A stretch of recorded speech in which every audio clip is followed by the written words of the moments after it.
In today's video, I'm going to show you how you can calculate the compounded annual growth rate in Excel, how to check to make sure that your calculations are correct, and I'm also going to show you a manual way to do the calculations on a calculator. In this example, I've got Amazon's historical stock prices. I pulled the stock prices as of the end of each year, starting with the end of 1999 through to the end of 2024. So I'm going to start by calculating just the year-over-year returns, and then the total returns, and then show you how that ties in with the compounded annual growth rate. So for year over year, I'm just going to type in YOY and take the current value compared to the previous, subtract 1, and that's my percent change. So minus 80%, so 2000 was a really bad year. If I copy that down, you can see that there were some really good years and some bad years as well. But let's say we want to calculate the total returns. Let's say you bought at the end of 1999, held on to the end of 2024. What would your returns have been then? So here I'm going to call this total returns, and it's going to be a similar calculation, the current price versus that starting price. But what I'm going to do here is I'm going to freeze this cell B4 by adding dollar signs around it. So when I copy this formula down, it's not going to change. I'm still going to subtract 1. So for that first year, it's still going to be identical. But when I copy this down, you can see that if I held on until the end of 2024, my total returns would be 5,664%. And so this is where the compounded annual growth rate is really helpful, because what it essentially does is smooths this out to say, okay, what does that return average out to be on a year-over-year basis, right? Because we've got single year-over-year changes, we've got total returns, but let's say we want to normalize that into an average. So this is where the compounded annual growth rate comes into play. So to calculate this, we can use the RRI function in Excel. And this takes 3 arguments: number of periods, present value, and future value. So if I'm looking at this first year, 2000, that's only 1 year. So that's 1 period. The present value is basically my starting price. The future value is the value right now. So if I want to calculate that, that's all I need to enter. Now I key that in. You can see it's going to be the same as the minus 80%. All these are going to be identical because I'm only holding for 1 year. So whether it's year over year, total, or compounded annual growth rate, it's going to be identical. Where it changes is when I start to copy this down. So again, I'm going to need to freeze B4 just to make sure that that value remains unchanged. Now when I copy this down, I need to actually change this from 1 period to 2 periods. So now we have that effect of that smoothing in here. And if I copy this down further, I want to change this from 2 to 3. Now, if I don't want to do this, there's an easy way around this. If I don't want to keep on changing 1 to 2 to 3 to 4 and so on, I can use the row function in Excel. And what the row function does is it returns the row value of a specific reference. So if I start on A1 and I drag it down, it's automatically going to increment for me. So the row of A1 is 1. So I copy this down. It's going to increment for me down here. So if this is A2, so it's row 2.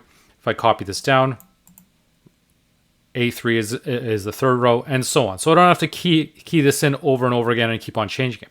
So now I can just copy this all the way down. And now that tells me the compounded annual growth rate was roughly around 18%. Let's add some decimal places so it's a bit clearer. 17.61%. That's my compounded annual growth rate by doing this calculation. So that tells me that on average, Amazon's returned 17.6% over this time frame. So that's a bit easier now to conceptualize versus looking at 5,664%, because a useful benchmark to compare against is something like the S&P 500, which has averaged a long-run return of about 10%. So we can see that Amazon at 17.6% has been well above the S&P 500's average over the long term. So the benefit of that compounded annual growth rate is basically averaging out these gains. And instead of just looking at this one large lump sum, 5,664%, we can say that it's averaged a compounded annual growth rate of 17.6%. So now how do we check that these calculations are right? So this is a really simple way to do that. And we take that CAGR value. So I'm going to copy it and paste it as values. Control-Shift-V will paste it as values. So take that exact value, and especially when we're dealing with compounded annual growth rate, we want to be as specific as possible because otherwise the percentages may not calculate correctly. So I'm going to take 1 plus that value, so 1.176. Basically, what this is saying is that on average, the stock has increased by 17.6% per year. Not exactly, not every single year, but on average, that's what it's the equivalent of. And so if we're saying this is a period of 25 years from 1999 through the end of 2024, we're going to take this and raise it to the power of 25. So that means our original investment will now be worth 57.6 times its original value. So we take that, multiply it by this original price of 3.81, and that returns 219.39, which is this. So that tells us the calculation is correct and it matches up to that. Next, I'm going to show you how you can do these calculations manually on your calculator. And for this, I'm going to create a field called CAGR manual. And the point is I just want to prove these calculations are the same.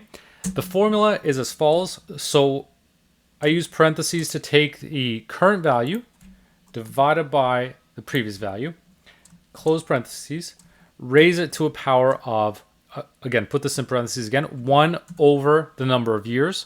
So in this case, we're looking at 1 year. So 1 over 1 in this case, minus 1. And so we've got the same percentage as the case here. Now, B4 is always going to be the same. It's still going to be that starting point when I use this for other years. So 1 over 2 in this case, 2 years. So 62.3%. Here, if I change this to 1 over 3 years, 37.16%. Let's copy this all the way down to this last one to make sure we've got the exact same calculations here. So here we've got the most recent value, B29, 219.39, versus that original value, raising it to the power of 1 over, in this case, it's going to be 25 years. And so we've still got that same percentage, 17.61%. So as you can see, you can do it manually. You can do it through the RRI function, or you can even set it up in Excel to do it this way as well. Either way, it's going to get you the same result.